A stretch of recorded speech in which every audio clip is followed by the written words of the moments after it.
शहर के शहीद चौक स्थित श्री जगदम्बा आश्रम में 5 से 15 दिसंबर तक आयोजित श्रीमद् भागवत कथा के आयोजन के बाद रविवार को भंडारा का आयोजन किया गया, जहां काफी संख्या में श्रद्धालुओं ने आकर भंडारा का प्रसाद ग्रहण किया।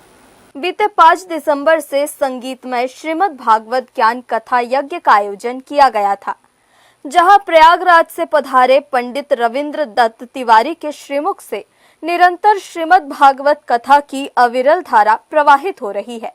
व्यासपीठ से हर दिन पंडित रविंद्र दत्त तिवारी श्रीमद् भागवत के अलग अलग प्रसंगों पर प्रकाश डालते रहे। कथा के दौरान क्षेत्र से हर उम्र वर्ग के लोग श्रद्धा भाव के साथ शामिल हुए। 15 दिसंबर तक श्रीमद् भागवत कथा का दौर जारी रहा और अंतिम दिन हवन पूर्णाहुति के बाद भंडारा का आयोजन किया गया।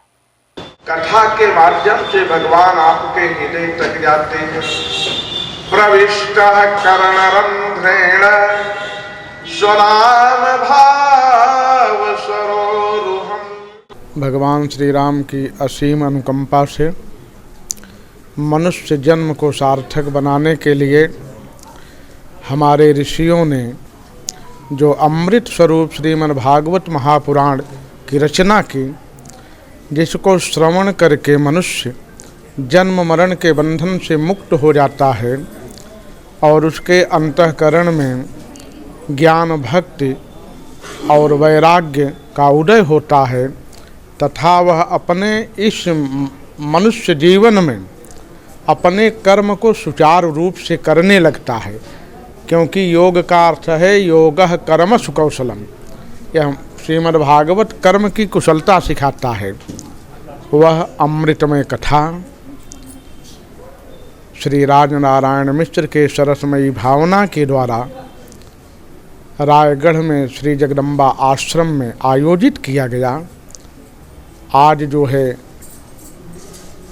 15 दिसंबर को यह कथा संपूर्ण हुई और हवन की पूर्णाहुति हुई। इसके बाद ब्राह्मण भोजन करके स्वस्तिवाचन का पाठ किए और संपूर्ण परिवार को आशीर्वाद देते हुए इस आयोजन को सफल बनाएं। जय जय सीताराम, जय जय सीताराम। भागवत के लिए महाराज जी बताए हैं, पितरों की मुक्ति के लिए महाराज जी 3 भाई थे। हाँ, महाराज जी बीच के थे, सबसे बड़े और सबसे छोटे, सब छोटे की हम लोग संतान हैं। उनकी मुक्ति के लिए भागवत का आयोजन किया गया, गया श्राद्ध किया गया और इधर गया के बाद नैमसारण के बाद बद्री विशाल, वहाँ श्राद्ध करने के बाद यहाँ भागवत हुआ। एकदम 9 दिन चकाचक रहा हर दृष्टि से। खूब बढ़िया कथा हुआ, खूब लोग सुने, चकाचक माहौल रहा, उत्सव रहा, खूब अच्छा। कई जगह में भागवत का ऐसा कथा देखने को जाते आते हैं, लेकिन अभी जगदम्बा आश्रम गुरुजी में के आश्रम में 5 तारीख से 15 तारीख को देखने को मिला। बहुत सुंदर ही, और ऐसा होता रहने से और मिलने से, दर्शन कथा श्रवण करने से सभी भक्तों का एवं समाज का कल्याण एवं सुधार होगा।